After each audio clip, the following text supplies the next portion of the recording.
We are starting on time, no matter what, even if there's only 2 people watching. What's up, guys? How you doing? So this is the first time I've done a stream on this channel, and I have no idea how it's gonna go. So we'll see. So the plan is today to talk a little bit about some of the footage that I have from the track and stuff like that of the Yaris, my 2007 Toyota Yaris that I take to track. For anyone who doesn't know, I competed in a series called the DRD series last year. Made a bunch of videos about it. Had some fun doing that. Wow, I don't get the chance to do second takes or anything on this because it's live, and I don't get to redo it if I fumble over my words. Actually, you know what? Actually, I do because it's my stream. So I'll. Hey, what's going on, everybody? So, welcome to the first stream of the channel. Was that a better start to this? Was that a better way to start this off? No, probably not. But like I was saying, we're gonna take a look at some footage from the track. Take a look at very particularly every single time that I went off track. And as much as this could be just to embarrass me and look at all my shortcomings as a driver, I really think it is kind of important. I don't get to talk about it a lot in the videos about like what is actually happening in the car when you go off, what is getting you, like what you're trying to do and what actually happens. You're not trying to go off track. You're trying to stay on track. What's up, Alex? Alex is very familiar with the fact that I'm used to bigger streams. That's the weird part of, like, I was trying to set up everything very professionally and all that, like I used to at work. And then it was like, oh, okay, well, this is just me in my living room, so it's fine, whatever. But yeah, so the idea is to not go off track. You want to stay on track. And it's like, what are you telling the car to do versus what does it actually do? So I kind of thought it'd be interesting to go through some of those offs and talk about why I went off, what was going on with the car at the time, what the setup of the car was like. And, we can analyze that and kind of learn together why the car was doing what it was doing, and talk about how either we've already fixed those issues as we progress, or talk about what I need to do as a driver to fix those issues. So let's go ahead and take our first look at it. All right, hold on. I want to come in here, pause this. Let me scroll this back. So this is the very, very, very first event of the 2021 TRD series. This was round 1. This was at Streets of Willow, going counterclockwise. So this is first lap of the day, first session, first lap. This is the out lap. Like you can see here, there's a guy waving me in. I'm in the cold pits. So going out on cold tires, and this is the first time that the Yaris had gone to track. It had done autocross before. We manual swapped it at the end of 2019. Gonna start the TRD series in 2020. 2020 happened, and then this was the beginning of 2021. So out onto the skid pad. Oh, actually, here, I'm gonna back it up because that's also something that I haven't really talked about. If you listen right as we start going into the bowl, that little like chirp, that is the tire rubbing on the inside right, front right, and it's evidence of how soft the suspension was because the car was kind of lowered, but not all that much, and just the bumps at Streets of Willow, the suspension is already kind of, or the tires were already rubbing a little bit. And this is before we'd gone to the 225 tires. So this is Toyo R1Rs 205 wide on 15 by 6.5 wheels, and lowered suspension, but not crazy lowered. The new suspension is way lower, and not as much camber as we needed, so it didn't tuck in as well. But here we go into the S's kind of after the bowl here. Little bit of a squirt of a straight so you can start to accelerate, and then brakes, lift off oversteer. Didn't even get a third of a lap before I spun it. So yeah, this was kind of like the first piece of evidence that the car was really, really, really undersprung, because it is so front heavy. All the weight shifts forward when you brake, and because the rear seats had been pulled out, now like the rear tires just essentially kind of want to come off the ground, and that's what they did. And like if we go back in this a little bit, let's see. So you get to hear, and by the way, this is a weird camera for this. This is like the first time I was setting up all these cameras for going to the track, and there's one with the gimbal in the back there that tried to keep up with the vibrations and just couldn't really handle it. So you get this little like squirt of a straight here that you can accelerate down, and then you're braking for this kind of a 90 right, a little bit, pretty much as near as makes no difference. And it's gripping, and then there's that little bump, and that's enough to unsettle the car and send it spinning around. That's my first time off on track. Yeah, so this was kind of the evidence that this is going to need a lot of work. Is that someone off as well there? Or no, it's the corner worker. Yeah, that's a corner worker there. But yeah, so that was the first event, and I think I ended the day on like a 219 or something. This is so. Was this the next one, or did I just not? So I tried to put these in order as they happened. So that was round one. Oh yeah, so I guess that means I didn't spin at Chuckwalla. Hey, I got through a track day without spinning. I was like, why don't I have footage from session two, round two? I guess I didn't spin. I only overheated and stripped a accessory belt and had to sleep out in the desert.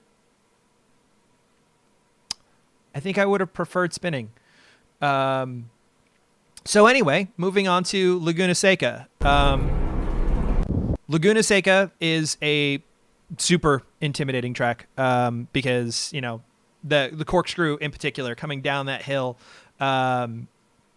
is super intimidating. Oh, this, by the way, I started keeping this kind of like this journal round about this trip around Laguna Seca. And so,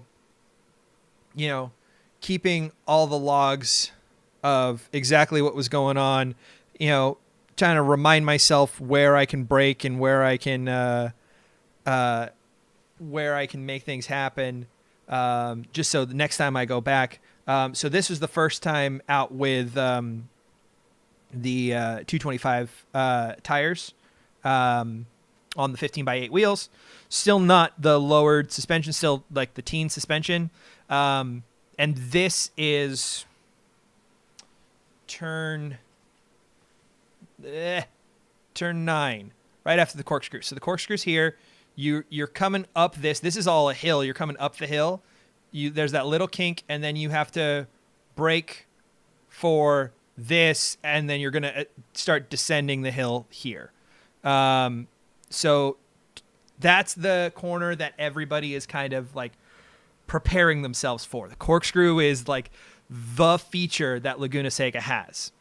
And because you do that, you don't think as much about turn 9 because you've descended the hill and now you've started your descent, and you've had to brake hard for turn 8, and now it's downhill and acceleration, and you're barreling down the hill.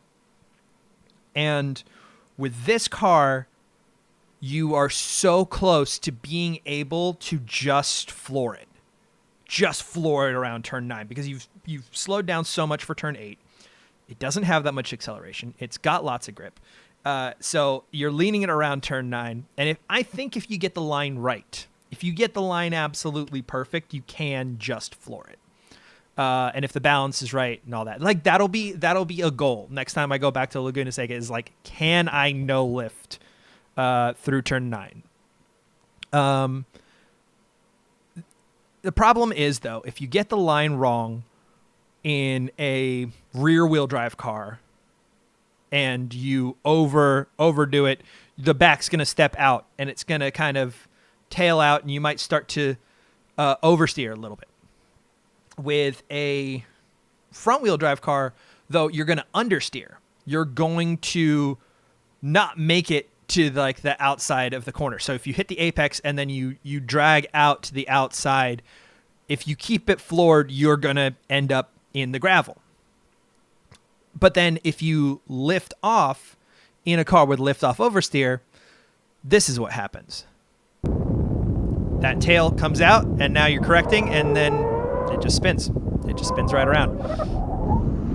So you've really got to know exactly what you're going to do before going into it, and then do that. So experimenting is a little tough with the balance of the car.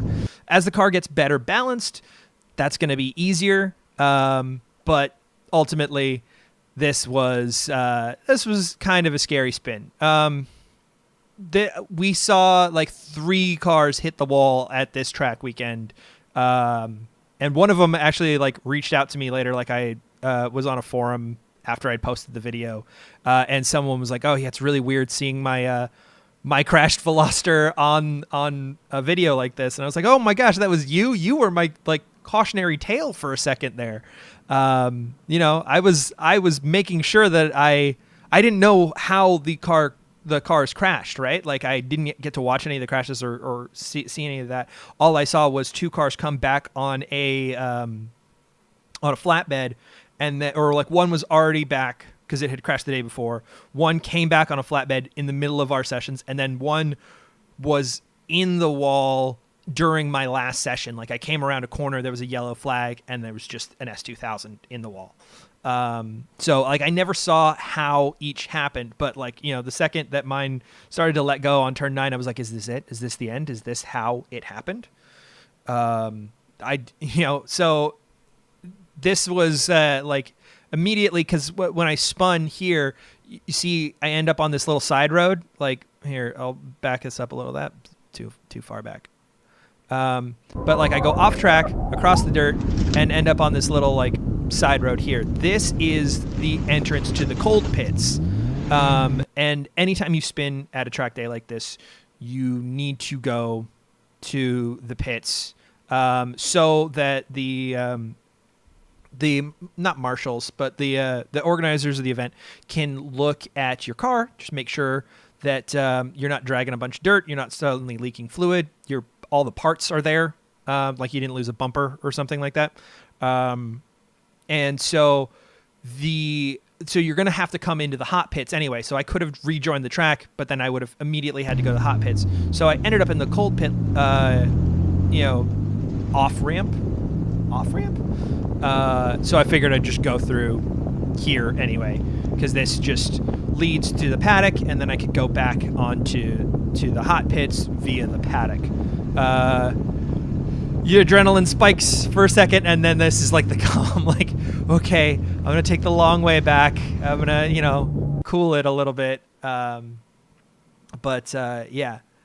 No, I totally meant to do that. I love how many G4 people are in the chat, by the way. I know that it's kind of like all just you guys, which is okay.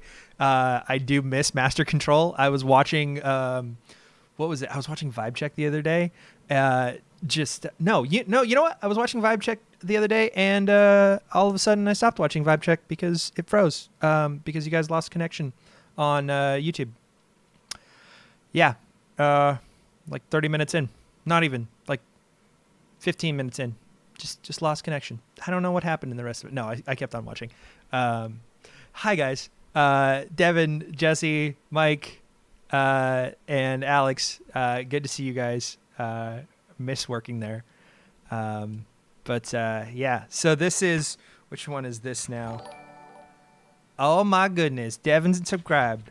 And I didn't know, by the way, I didn't know that Alertbox works on, I said Jesse. I didn't know that Alertbox works on YouTube, and it does.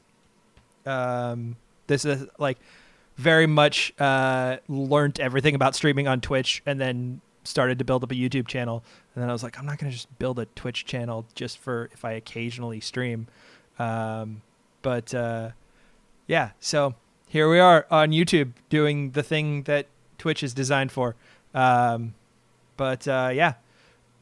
So this one is, this was round 4 back at Streets of Willow. This is clockwise this time.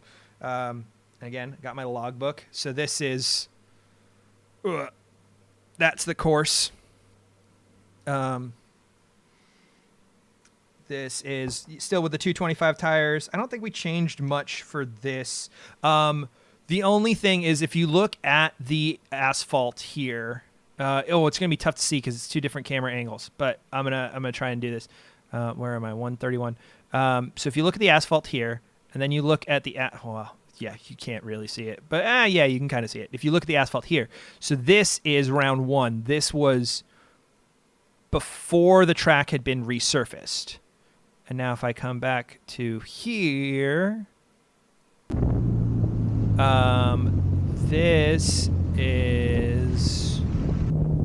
this is after the track has been resurfaced. So you can see that this is super smooth track. Everybody was doing times that were like 2 to 3 seconds faster than they had initially done, or like their personal bests. And I'm talking about people who are driving so consistently that they don't really get personal bests anymore. If they do, it's by like a 10th, because they're just maximizing what's in their car and their ability. And those people were improving by 2 seconds. So this was a big day, and I ended up going from like a 139 to a 133. So huge improvement this day. So like just chasing the improvement the entire time. And this one, so this is kind of a long clip actually. But this is coming down, and this just starts to go into like a bunch of S's, a bunch of like left, right. Coming up here, this is braking for 5. What is that, 5? Yeah, 4. That's 5, that's 6. And then here we go. So yeah, so it's through these S's. This car almost doesn't have to lift off the throttle. I can pretty much keep it pinned through all these S's. And so you're accelerating. Other cars are having to brake because they're heavier or they don't have as much grip. And this is where the Yaris really starts to catch other cars. And so you start to get greedy at the very end of this because you do have to brake at the end of this because you're going into a bowl. So this is 7, and then you can see around there like the cars are going around the bowl. And then you have to brake here. You have to. I don't care how much grip your car has or how slow it is coming up to this. You got to brake. And you got to brake enough. And if you don't, you're going to apex and then just drag out wide and go across the dirt and hit the wall. Are you going to hit the wall? No, just barely. Just that was the closest I'd gotten to the wall up until that point. Like my dad saw that clip and he was like, "Oh gosh, are you sure? You don't want to put a roll cage in this car?" I'm like, "Yes, Dad, I do want to put a roll cage in this car, but the roll cage costs more than the car itself." I have, am I going to double the money on this car to make it 150 pounds heavier? And then, save my life. Actually, now that I finished that sentence, maybe I should. But yeah, so this is a pretty scary one. But basically, because the bowls are the trickiest corner for me. Like, I haven't really figured it out, and I think it is hard for front wheel drive in general, but I personally think it is like, it's a very hard thing for me because it's like a long sweeper. You're not necessarily finding like a single apex. Maybe you have to double apex. You have to figure out how much speed you can carry through the whole thing. And like, maybe you want to go out wide and open up the corner so that you're, you can carry more speed, or maybe you want to stay tight because it is such a long corner and you kind of want to like do a mix of both. It's like a out, in, out, or an in, out, in. Everyone kind of does bowls differently. Every car does bowls differently. Like, this is where you'll see the most differentiation in lines, I think. And I haven't ever really gotten them right. So this is usually like the place where I find myself experimenting the most. And this was an experiment that went wrong. That is an incorrect experiment. But, clutch in, the engine's still running, and then just making your way across the dirt back onto the track. So one of the main things is like, I've gone off a couple times now, and if I hadn't, I wouldn't have enough content to make a stream about it. But the thing that I noticed the most is like, there's like a bit of a discipline of coming back on track and not, dragging a bunch of dirt and dust, because, you go through the dirt, your tires are now covered in dirt, and like just figuring out the way to blend back in onto the track in a way that you are going to put dirt on the track. Like, that's just part of how it's going to happen. Like, there's no real way to deal with that. The biggest thing is that like, you're going to have to try and put dirt on a part of the track that is not going to mess people up that much. So I don't want to put it like right on the exit of a corner. I want to come down the straight a little bit here and then just put dirt in the place where people aren't really going to be fighting grip all that much. So this next one is this is Chuckwalla. This is technically not from the TRD series, or actually it is. So there's two TRD series. There's a SoCal and a NorCal. And no, sorry, this is Buttonwillow. I keep saying Chuckwalla instead of Buttonwillow. I do it in all my videos when I talk about Buttonwillow. I immediately say Chuckwalla, so Buttonwillow is a track out near Bakersfield. Chuckwalla is a track out in Desert Center. They're kind of similar in that they sit in the middle of this, flat, deserty area. The configurations are sort of similar. Actually, let's see if I can. The configurations aren't similar at all now that I look at them. But they have similar features in that, like, they have sweepers and they have like one or two, rises that are just like, everything's pretty flat except this like one like dip and rise. So I mix them up all the time. This was the NorCal TRD series because they had done an exchange event at Chuckwalla. Like, all the NorCal guys came down to Chuckwalla in Desert Center to drive with us, and then we went up to them for Laguna Seca. Because of those two events, I was actually sitting in like 4th place in the NorCal TRD series because no one else in my class went to Laguna Seca. So I ended up getting like 10 points. That pretty much is the only reason that I have any acclaim in the TRD series is that, like, you know, you look at the timing sheets and you're like, oh, that little Yaris got first place at Laguna Seca. It's like, yeah, because there was nobody else there. I could have done a 4-minute lap and still gotten first place. Yeah,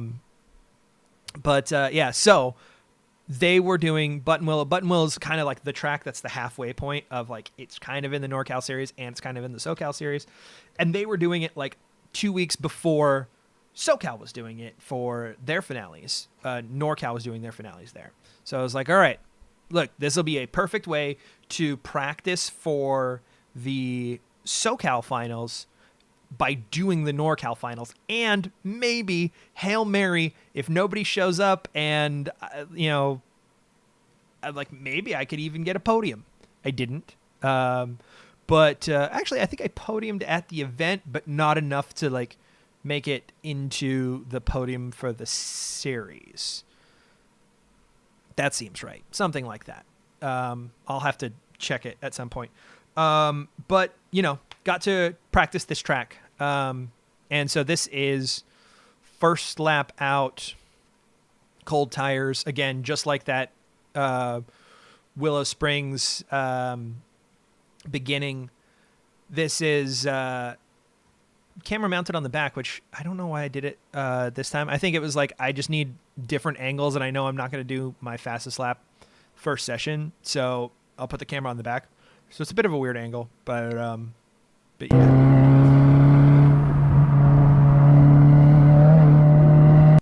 So, you can hear that a little bit, you know, going over that corner. Let's see if I can scrub back to that. Like, you can hear the revs, like, peak for a second. You hear that? So that is the inside tire hitting that and lifting.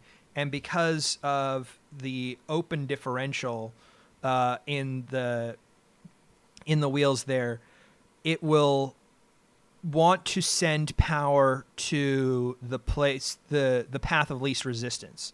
So if you load up one side and you know, the inside tire has less and less weight on it, as you go over a bump, it'll for a second get more weight and then suddenly get less, like even less. And that, so that you could hear that in the revs, like the power's trying to go to where the path of least resistance, which is not what you want. You actually want the outside wheel to be, that has the most grip, to be getting the power. So changing a differential would help. Changing a differential on a front wheel drive car is also really, really, really hard. You have to take apart the entire gearbox. And if I was going to do that, I would change lots of things about the car. I would change the open differential to an LSD. I would change the final drive for better acceleration. I would stop my car from crunching every time I go into third gear. It would be a big project, and it would basically be the transmission out, and it would be out for a month.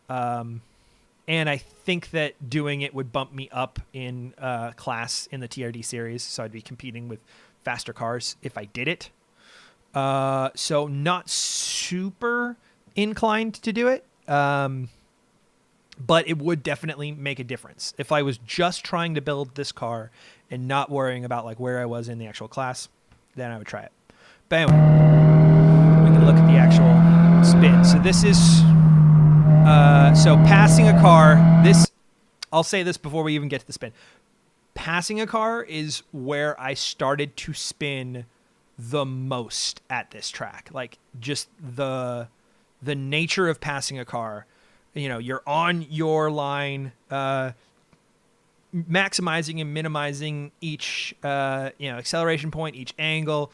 And the way they do it at track days like this is, you are not allowed to pass a car, at least at my skill level. You are not allowed to pass a car unless they acknowledge that you're there and point out their window which side you can pass on.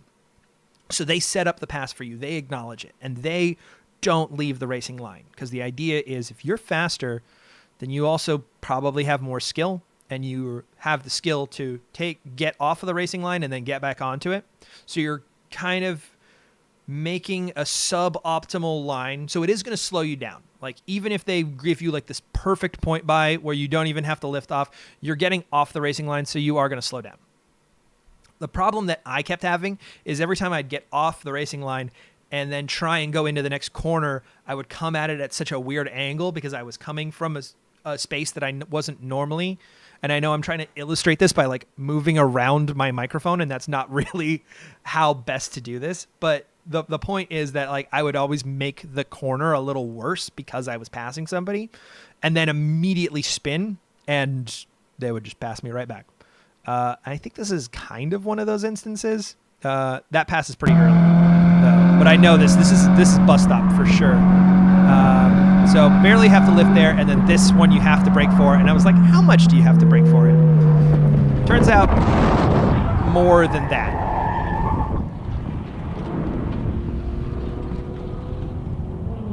Didn't keep the engine spinning, it sounds like. And now everybody's going through this like cloud that I created here. And now, so this is very beginning, first lap, cold tires, so everybody's still kind of in a line. So everyone gets to see who made that cloud of smoke. Yeah, get back on eventually. So this is kind of more what I was talking about spinning. Actually, no, this one's just a normal spin. This is still at Buttonwillow. This is same day. This day. So that first spin was session 1. I think this is also session 1. I spun like 4 times this day.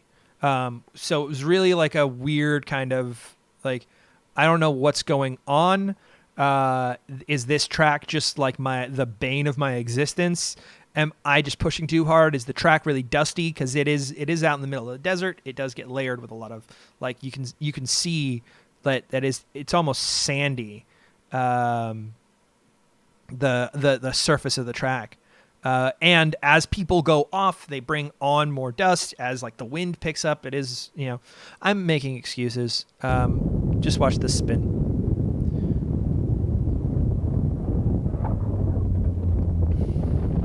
Yeah. So not the most terrible off. Again, it's that thing of like you're going in, you're braking. If you brake too hard, the while turning, the back is going to want to lift, and if it lifts, it wants to go faster than your front wheels are because your front wheels are still braking, and you spin. So like that wasn't even like a full spin. It was just kind of like a drift that happened to go off track. I think I might have even gotten away with not coming into the pits to check that one over just because it was a quick off and on. But that's not the last time that I spun at that corner. Yeah. So this is all kind of coming from the same issue in the car, right? This is as you brake, the car wants to lean forward, the back gets light, and if you give it any kind of steering angle and you're still braking, the car wants to over-rotate. So this is all the teen coilovers, which were 3K in the front and 2K in the rear. Very, very soft, designed for street use, not designed for track use, and also designed for a car that still has the rear seats. So this issue kind of got solved with the new suspension, but every single time we were doing this, it was like, okay, I know I need to change the suspension. I'll do as much as I can to like counter this, softening the rear dampers as much as possible, taking off the rear sway bar, taking as much weight as I can out of the front of the car, but ultimately the fix is new springs.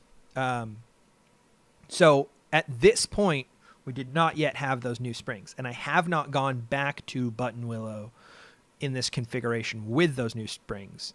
Yeah, so that was a turn 1 spin at Buttonwillow. Did I show a picture of Buttonwillow? This is Buttonwillow. This is, I think, the longest track that we run in the TRD series. It's a pretty popular track. but it has the most corners to memorize and all that. Here, I can make this easier. I know how to stream. 408. There. That's Buttonwillow. Everything's reversed. All my notes are... No? Is it not reversed? Okay. No, it works. But yeah, so you can see it's got a bunch of little kinks and stuff like that, and it's got 19 corners, whereas Laguna Seca, famous Laguna Seca, has, I think, 12? 11. So in a day, when you go to Laguna Seca, you have 11 corners to memorize. Turn 1 is barely there, and turn 7 is barely there. So really 9 corners to memorize, and Buttonwillow has 19. So it takes a while to learn Buttonwillow. This video is going to start over again, and we're going to go back to where we were. Okay. So this is an inside angle. Sometimes, okay, I don't have my batteries don't last the whole time. I move cameras around all the time, and sometimes it's just like I'm going to put the camera wherever I can to get the footage, because or pull whatever footage I have, because I think like a few times the GoPro has died because it ran out of battery or ran out of card space. I use the GoPro on the outside of the car usually. Hey, Jarkler subscribed. That's awesome. Dude, good to see you. How you doing? How's every little thing? I have more respect for anime now than the first time we met. Yeah, cool to see you. Thank you for subscribing. Yeah, this was coming into, where are we? Okay, so this is coming onto the front straight at Buttonwillow. And coming down here, this is like second or third session of the day. Improving throughout the day. And, you know, you kind of get hungry for more improvement. So you can see ahead of me that white car just went out to the left to pass the car ahead of him. The car ahead of him is a S197 Mustang, owned by a friend of mine, but he runs a car control clinic at like a driving instruction school for tracks. So he has a student in the driver's seat. He's in the passenger seat. And I think he is kind of promoting, it's like, hey, give the point buys, get yourself some clear tracks so you don't have to worry about everybody else around you, which is great practice. And it's a good thing for beginning drivers to know. The problem is that I should not have taken this point buy, because even though they're letting me buy, I still don't have all that much horsepower and acceleration. So you can see how late in the straight this pass comes. Like, we're almost at the end of the straight here. I'll back it up just so you can see how long this straight is. We're in the last clip. Here we go. So this is the start of the straight, and this is that BMW ahead of me that gets the point by, or it looks like some other car got the point by first, and you see how long the straight is. This is like, okay, the straight is for this passing opportunity. You can kind of make sure that people can get by in here. I've been talking like nonstop for half an hour. I'm not used to that.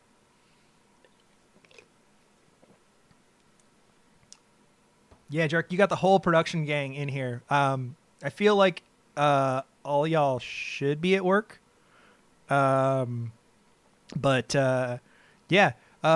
Anyone who's not from G4, who's watching this, should check out Attack of the what day is it? Thursday? Attack of the Show, later today, after all of this. But anyway, so front straight, long front straight, and now like I get the point by there, but also that's when they start braking. They're braking for the turn that is coming up next.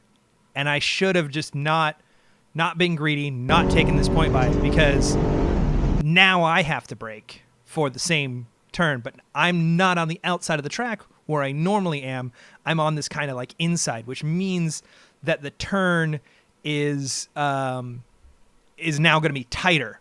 And because of that, it doesn't happen. We just start going around and try and save it, then don't save it, and get dusty. Woo! That's dusty. And I'm pretty sure it took me a while to clean out all the dust from the car for that. But yeah, so I fell into this trap a lot with this car because people will give you the point buy.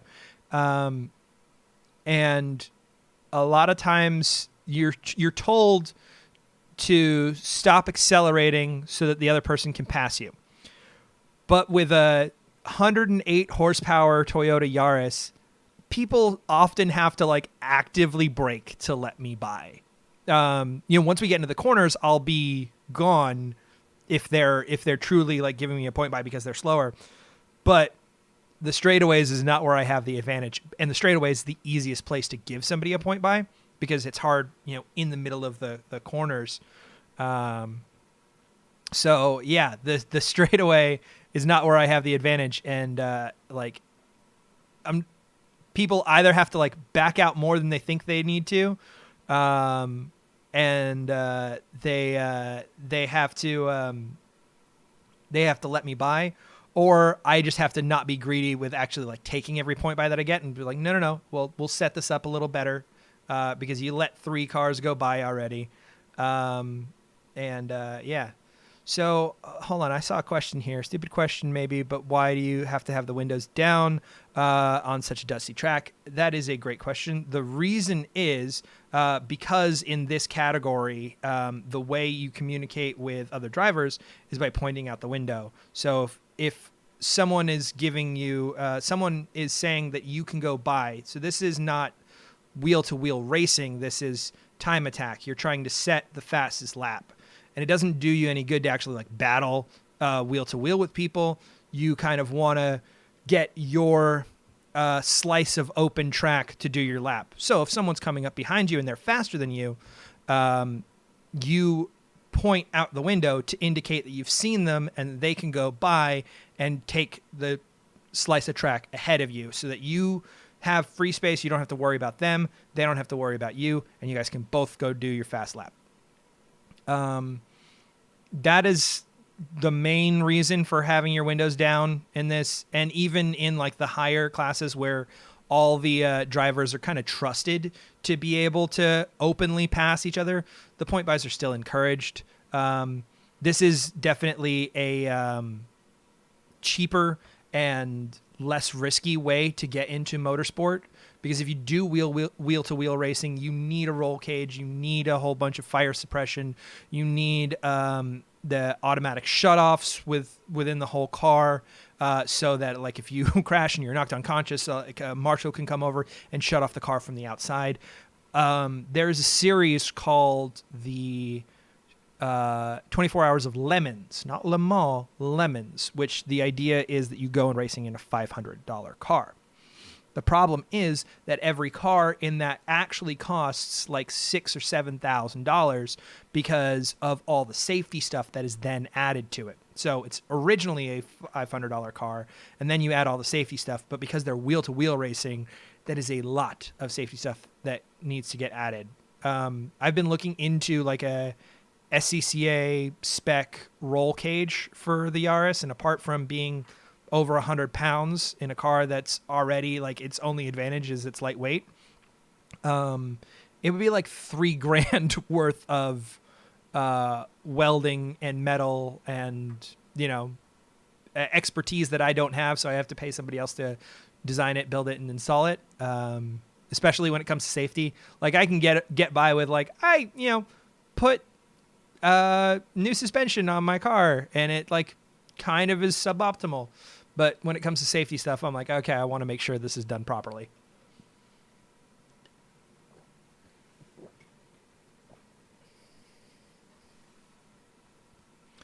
Let's move on. So this one is So we're still at Buttonwillow, but this is the next, like a month later at Buttonwillow. So I mentioned that I went for the NorCal TRD series finale, and then I went again for the SoCal TRD series finale. So the idea was like I'll learn the track at the NorCal finale, and then I'll go up again at the SoCal finale when it counts for like my class, and I'll see if I can improve because now I know the track a little bit better. Like I said, this track has 19 turns, whereas Laguna Seca has 11, so it takes you a little longer to learn this one anyway. So this has kind of got a bit of a long setup. Like you can see this. I'll turn down the noise of the wind a little bit on this. But so I'm gaining on this FRS here, and even through the corners here, I don't have to brake at all for these corners. These are flat out for the Yaris. I have so little acceleration, and I have so much grip that I'm foot to the floor through here. So that's, and like even through like the bowl before, you can see, you know, gaining on this car as we're going. So he kind of knows that like I'm getting there. And so we get onto this straight. This is just a short straight before the last turn. So we're kind of coming up to the straight that we were just on for the last clip. And so there's the point by, and then this is the same situation that we just saw. This is, okay, I got the point by on the straight.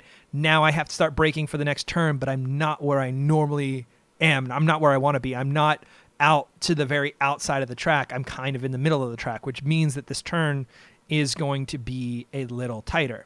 The other thing is that you try and, at least this plays in my mind, is that like you want to accelerate to make sure that you get past the person so that when you rejoin the racing line, you're not cutting them off. You don't want to do that. But you still want to rejoin the racing line at some point. And if you're accelerating slower than they think you should be because they have 200 horsepower and you have 100 horsepower, you know, you don't want to, they might not be expecting you to come across. So I always try and like, you know, make sure that I'm well clear of them before coming back onto the racing line. The problem is that getting well clear of them might take you past your comfortable braking point, and you end up with a situation like this. Turning in, that was the apex. Over there, didn't make it, definitely went wide, and then out, dodge that puddle, spin, pirouette, keep the engine running. So yeah, one of the things, like it doesn't matter too much in cars like this, just to keep the engine running, because it's, you know, you have a starter motor, but in a lot of like serious racing series, they don't even have a starter motor on board, because they get started in the pits and they never have to start it again. So keeping the engine running is very important. But also you want to put, for manual cars, you want to put the clutch in as early as possible because you want to disengage the drive to the wheels very quickly. This actually, we can look at this and see an example of it. It's like the car's driving forward, so the wheels are spinning forward, and that's connected to the engine, directly connected to the engine through the transmission. And as we spin around, boom, right here, all of a sudden, the wheels are being told to drive backwards, being told by the ground to drive backwards. And if all of that makes it through to the engine is then going to be told to essentially spin in reverse, which it will not want to do. So you want to put the clutch in as soon as possible to avoid that. All the G4 guys, if you go and ask our PA Aaron what happens when you don't put the clutch in, when you spin at 140 miles an hour, ask him what happened to his BRZ. Yeah, so that'll save your transmission, that'll save your engine, and it'll mean that you can get the car moving quicker.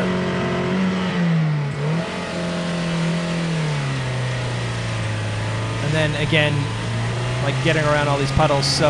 So this is interesting because it had rained the day. No, this is the last event of the TRD series at Buttonwillow. So this was foggy all during the morning.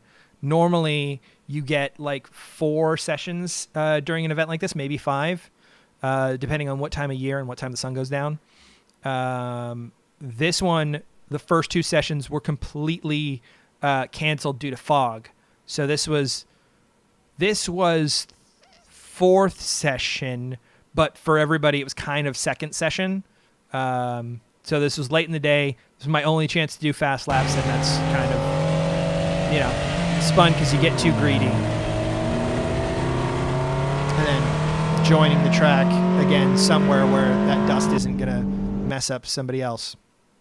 So this, I said in the the video that this is going to be all the spins from the 2021 TRD series. That's not actually true. These next ones are from 2022, the first event of the 2022 season. I didn't think of a good way to put that in the title, so it just says 2021. So this is going into... This is Buttonwillow again. Buttonwillow. We remember this course. This is interesting, though, because this is counterclockwise. Exact same track, exact same course, exact same layout, but going the opposite direction. And this is not something that is common at Buttonwillow. At Streets of Willow, they run the course, backwards and forwards all the time. One week you'll go, it'll be one week you go to be the other, and people set pretty much the same lap times when you do that. With Buttonwillow, because all the corners are now increasing, or not all the corners, but a lot of the corners are now increasing radius instead of decreasing radius, it takes more skill to meter yourself through the corner. Because the corner is getting tighter and tighter and tighter as you go. When the corner is opening up as you go, you put your foot to the floor or figure out the rate of acceleration that you want. So maybe it's not foot to the floor, maybe it's 3/4 throttle or whatever it is for your car. But you figure that out, and then you can hold that through the corner, because as you're getting faster, the corner is opening up more, and you don't need as much angle in your in your turn in. So you pick your acceleration, or in the Yaris's case, as much acceleration as it has, foot to the floor, and you're unwinding the wheel as you go. That's normal Buttonwillow. Counterclockwise, you're going into those corners backwards. So now they're getting tighter and tighter as you go. You can't just coast into them, or you can, that would get the job done. But anyone who's like figuring out how to not coast into them is going to go faster. So the balance here is a lot harder, and most people are about 2 seconds slower on a counterclockwise Buttonwillow than they are on a clockwise Buttonwillow. By the way, everything that I'm saying, absolutely everything that I'm saying, should be taken with a grain of salt, because I have like literally a year's experience doing this. And as you can see, I spin often. So I'm trying to learn from my mistakes and trying to rattle off what I have learned from talking to other people who explained to me what happened when I made my mistakes. So this is Buttonwillow. This is also new suspension. This is the new BC Racing coilovers. Remember we talked about that lift-off oversteer problem of the car wanting to pitch forward under heavy braking, or even just when you lift off the throttle.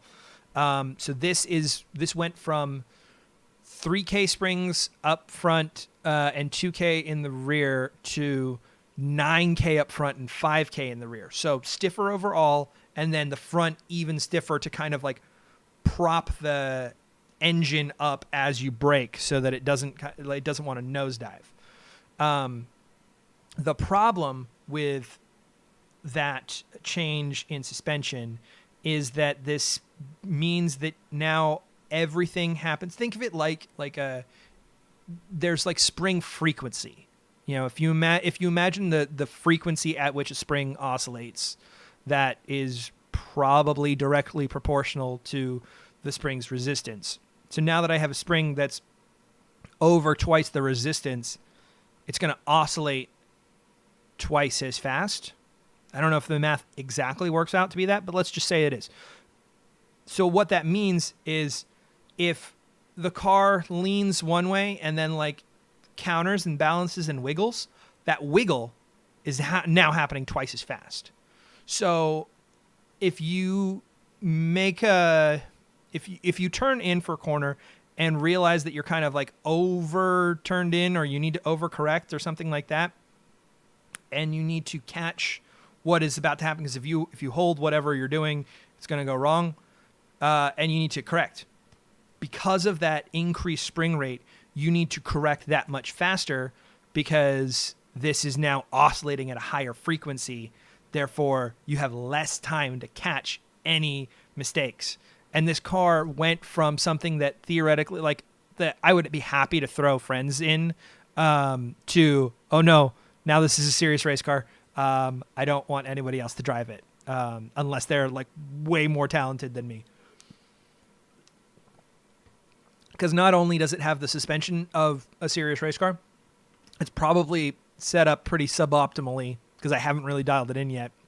So even with a good driver, I would very much like preface like, hey, by the way, this is really front heavy. It's not balanced. You know, don't take it easy, because I'm not setting super fast laps in them. I'm probably setting fast laps for a Yaris, but you know, there are definitely drivers that would know better about how to handle this, but also don't deal with a car that's this poorly balanced, because I'm both a slow driver and a bad mechanic. Yeah, so coming into this corner,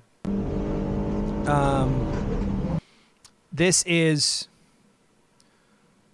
pretty close to the end of a lap at Buttonwillow, and this becomes an increasing radius bowl type corner, and you come off of a straight. The thing that the thing that threw me off with this corner, let me get back to where we were. The thing that threw me off with this corner is that it's it doesn't really have an apex coming around in this configuration. So here it is. It's this guy down here. So normally on the clockwise configuration, this would be your front straight. This is the corner that I kept on spinning at. You do a little straight here, and then you'd have to kink in, figure out all this nonsense, and then accelerate out up here. The other way around, this is your straight, and now you're figuring out how to slow down for this corner that's getting tighter and tighter and tighter, and like you actually have to apex like all the way out here. This was first session, and I kind of just didn't think of it as a corner and just went straight. And going right for the wall.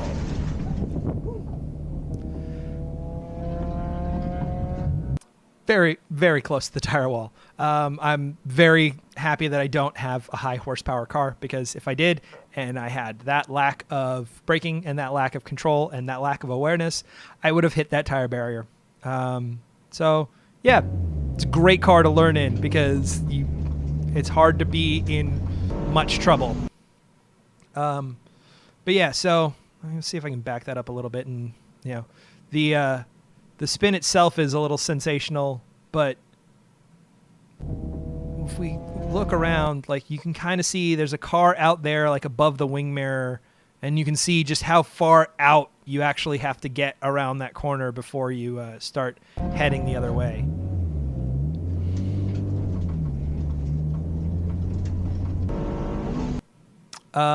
Then this is headed into a corner called Riverside. So that's here. You're coming up this straight, and then you're into this. I can't do this because it's backwards. You're coming into this curve.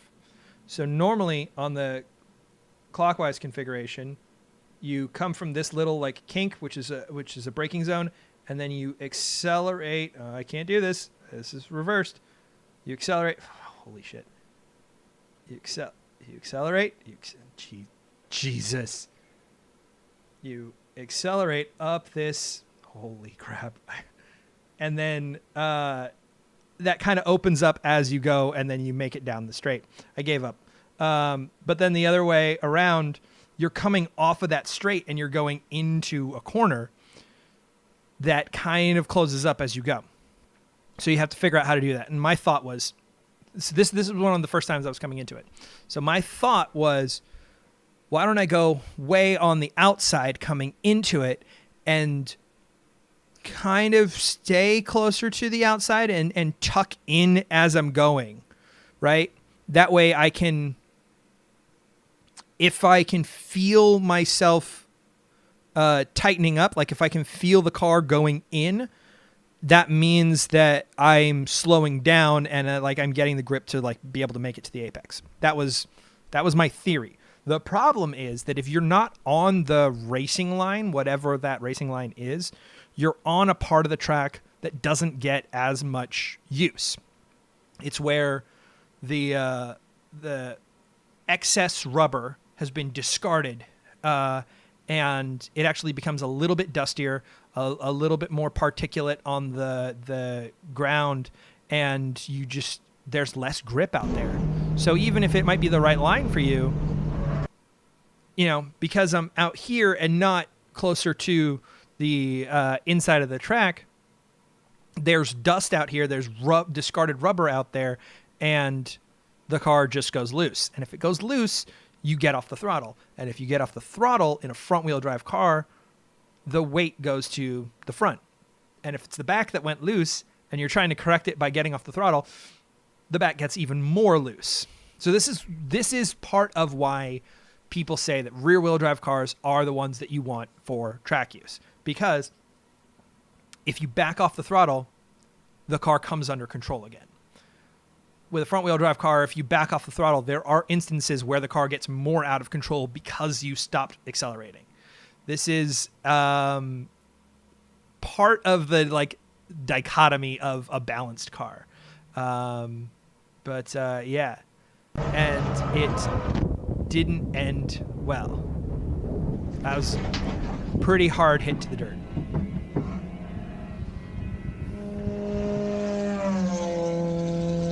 And that 8.6 sounded really cool going by. But yeah, so that is the last track day that I did. That was the last spin that I had, and that's the last embarrassing moment I have to share with you guys. My G4 family, thank you so much for hanging out and checking this out. I know you guys have a very cool show starting up right now. So I can end it here, actually, because I have an event to get to in Long Beach that has nothing to do with a new hatchback that they're announcing. Or does it? If there was a car that was a combination of my two cars, if there was something that combined a 100 horsepower front-wheel drive car and a 200 horsepower rear-wheel drive car, and it made a 300 horsepower all-wheel drive car, that would be cool if that existed, and it was made by Toyota. But I don't know of anything like that currently at 4 o'clock today. Maybe in 2.5 hours I'll know something about that. Yeah. So thank you for hanging out. If this is something that we want to do again, I'm totally down to do it. I want to stream from the track at some point. I want to figure out how to do that. But every track is in the middle of the desert where there's no cell reception, and it's really hard to stream from the track. There are a couple channels that do it. I'll talk to Jake and Bake and some of the people who figured it out. G4 sponsored IRL backpack stream says what? But yeah. Seriously though, guys, like we'll put Gina in the passenger seat and just make it a stream. We're done. Yeah, we've solved it. We've solved world hunger, and we've solved the streaming crisis. Guys, thanks for hanging out. I'm going to end it here because I'm going to get ready to head over to Long Beach.